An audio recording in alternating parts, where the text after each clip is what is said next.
Hello everybody, welcome back to Keerthika's kitchen. ఈరోజు వీడియోలో కొబ్బరి బూరెలు చాలా ఈజీగా ఎలా ప్రిపేర్ చేసుకోవాలో ఈ వీడియోలో చూపిస్తున్నాను. ఈ ప్రాసెస్లో కనుక మీరు ట్రై చేస్తే కొబ్బరి బూరెలు పర్ఫెక్ట్గా వస్తాయి. పర్ఫెక్ట్ మెజర్మెంట్స్ అండ్ టిప్స్తో ఈ వీడియోలో చూపిస్తున్నాను.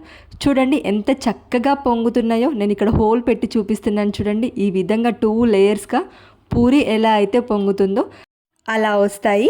పర్ఫెక్ట్ మెజర్మెంట్స్తో కేజీ పిండితో కొబ్బరి బూరెలు ఎలా ప్రిపేర్ చేసుకోవాలో ఈ వీడియోలో చూసేయండి.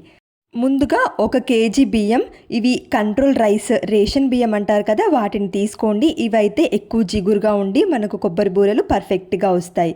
ఓవర్ నైట్ నానపెట్టేసుకోవాలి. ఇలా నానపెట్టుకున్న బియ్యాన్ని 2 సార్లు శుభ్రంగా వాష్ చేసుకొని వడగిన్నెలోకి వడగట్టేసుకోవాలి.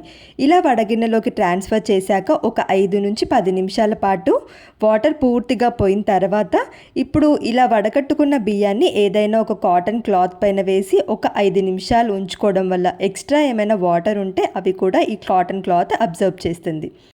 ఇలా ఆరబెట్టుకున్న బియ్యాన్ని డబ్బాలో వేసి నేను మిల్లు పట్టించానండి. లేదు మీరు తక్కువ క్వాంటిటీలో తీసుకుంటే ఇంట్లో మిక్సీలో అయినా గ్రైండ్ చేసుకోవచ్చు. ఇక గ్రైండ్ చేసిన ఈ పిండిని జల్లించుకోవాలి. ఎందుకంటే ఏదైనా బియ్యపు రవ్వ ఉండిపోతే అవి ఎక్స్ట్రాగా తీసేయచ్చు. ఇలా ఈ బియ్యపు రవ్వతో ఉంటే కనుక మనకు కొబ్బరి బూరెలు పర్ఫెక్ట్గా రాకుండా విరిగిపోతాయి. సో జల్లించుకున్న పిండిని ఒకసారి బాగా ప్రెస్ చేసేసి ఇక నెక్స్ట్ ఏదైనా ఒక కాటన్ క్లాత్ ఒకసారి తడిపి 10 నిమిషాల పాటు నానబెట్టుకోవాలి. ఈ పిండి 10 నిమిషాలు చక్కగా నానిపోతుంది. నెక్స్ట్ ఇంగ్రీడియంట్ వచ్చేసి కొబ్బరికాయ. ఒక మీడియం సైజ్ కొబ్బరికాయ తీసుకోవాలి. ఇలా మీడియం సైజ్ కొబ్బరికాయ అయితే పర్ఫెక్ట్గా సరిపోతుంది కేజీ పిండికి. ఇక నెక్స్ట్ కేజీ పిండికి బెల్లం వచ్చేసి 750 గ్రాములు, 750 గ్రామ్స్ బెల్లం అయితే పర్ఫెక్ట్ స్వీట్ సరిపోతుంది. ఈ ఒక్కొక్క పీస్ వచ్చేసి 250 గ్రామ్స్, ఇలా 3 పీసులు తీసుకున్నాను. ఇంకా మనం ముందుగా తీసుకున్న కొబ్బరికాయని చిన్న పీసెస్గా కట్ చేసుకోవాలి. కొబ్బరి వీటన్నిటిని మిక్సీ జార్లో వేసేసి ఇందులోనే ఒక 4-5 ఇలాచీ వేసుకోండి మంచి ఫ్లేవర్ కోసం. ఇక ఈ కొబ్బరిని గ్రైండ్ చేసుకోవాలి మెత్తని పేస్ట్లా. నెక్స్ట్ మనం తీసుకున్న బెల్లాన్ని ఇలా చిన్న పీసెస్గా కట్ చేసుకొని ఇందులో 1 టీ గ్లాస్ వరకు వాటర్ పోసుకోండి. ఇలా వాటర్ పోసుకోవడం వల్ల ఈ పాకం మాడకుండా పర్ఫెక్ట్గా వస్తుంది.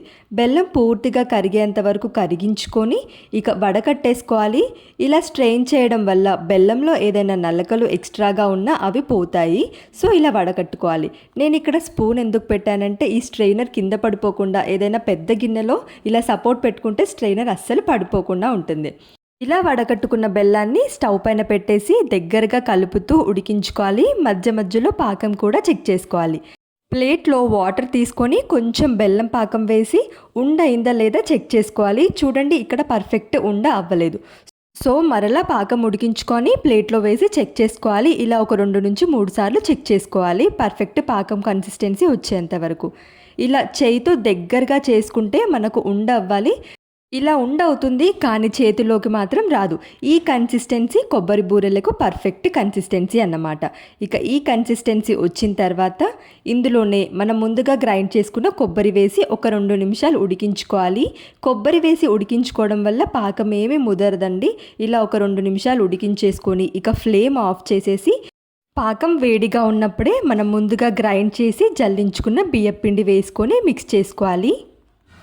కొంచెం కొంచెం బియ్యపిండి వేసుకుంటూ అస్సలు ఉండలు లేకుండా కలుపుకోవాలి.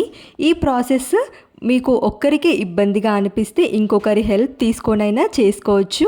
పిండి వంటలు చేసేటప్పుడు ఇలా ఇంకొకరి హెల్ప్ తీసుకొని చేయడం వల్ల చాలా ఈజీ ప్రాసెస్లో అయిపోతుంది.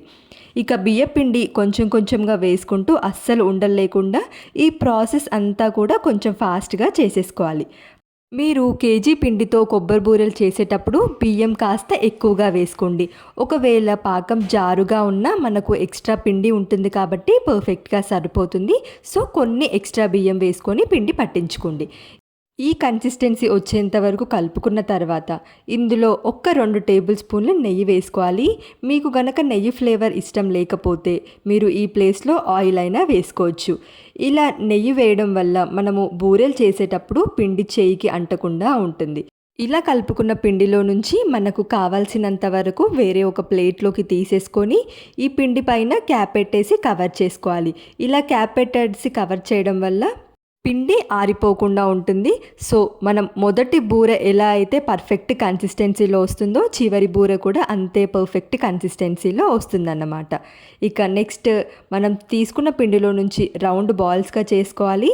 చేతులకి కొంచెం ఆయిల్ అప్లై చేసుకొని ఆయిల్ ప్యాకెట్ పైన ఇలా రౌండ్గా బూరె షేప్లో ప్రెస్ చేసుకోవాలి. కొబ్బరి బూరెలు కాస్త మందంగానే ఉంటాయి, మరీ పల్చగా కాకుండా నేను ఇక్కడ చూపిస్తున్నాను చూడండి, ఈ మందంలో ఉంటే సరిపోతుంది. నెక్స్ట్ ఆయిల్ బాగా వేడిగా అయిన తర్వాత కొబ్బరి బూరెలు ఇందులో వేసేసుకోవాలి. కొబ్బరి బూరెలు వేసిన తర్వాత మనము ఇంకా అసలు స్పూన్ పెట్టకుండా వాటంతట అవే పొంగి ఇలా పైకి వచ్చేంత వరకు మనము స్పూన్ పెట్టి తిప్పకూడదు. ఇలా పైకి పొంగి పూరిలాగా పొంగింది చూడండి. ఇప్పుడు స్పూన్తో ఇంకొక సైడ్ ఫ్లిప్ చేసి ఫ్రై చేసుకోవాలి. ఇలా ఫ్లిప్ చేస్తూ రెండు వైపులు కూడా మంచి కలర్ వచ్చేంత వరకు, గోల్డెన్ కలర్ వచ్చేంత వరకు ఫ్రై చేసేసుకొని ఇక ఈ బూరెల్ని వేరే ఒక ప్యాన్లోకి ట్రాన్స్ఫర్ చేసుకోవాలి. కొబ్బరి బూరెలు ఇలా చక్కగా పొంగుతూ పర్ఫెక్ట్గా రావాలి అంటే మీరు ఫాలో అవ్వాల్సిన 3 స్టెప్స్ ఏంటంటే, బియ్యం నానబెట్టి గ్రైండ్ చేసిన తర్వాత తడిపిండిగా ఉన్నప్పుడు మాత్రమే మనము పిండి కలిపేసుకోవాలి. నెక్స్ట్ కొబ్బరికాయ కొంచెం ముదురుగా ఉన్నది తీసుకోండి. మీరు గనక లేత కొబ్బరి తీసుకున్నారనుకోండి ఆయిల్లో వేసినప్పుడు విడిపోతుంది.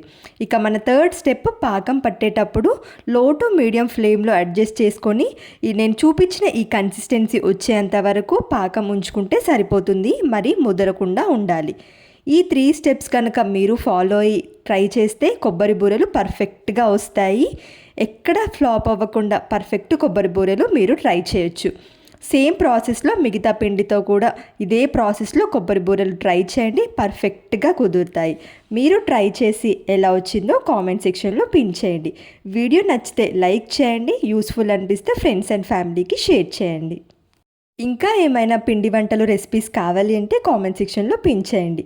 వీడియో నచ్చితే లైక్ చేయండి. ఇలాంటి మరిన్ని ఇంట్రెస్టింగ్ రెసిపీస్ కోసం ఛానల్ని సబ్స్క్రైబ్ చేయండి. Thank you for watching.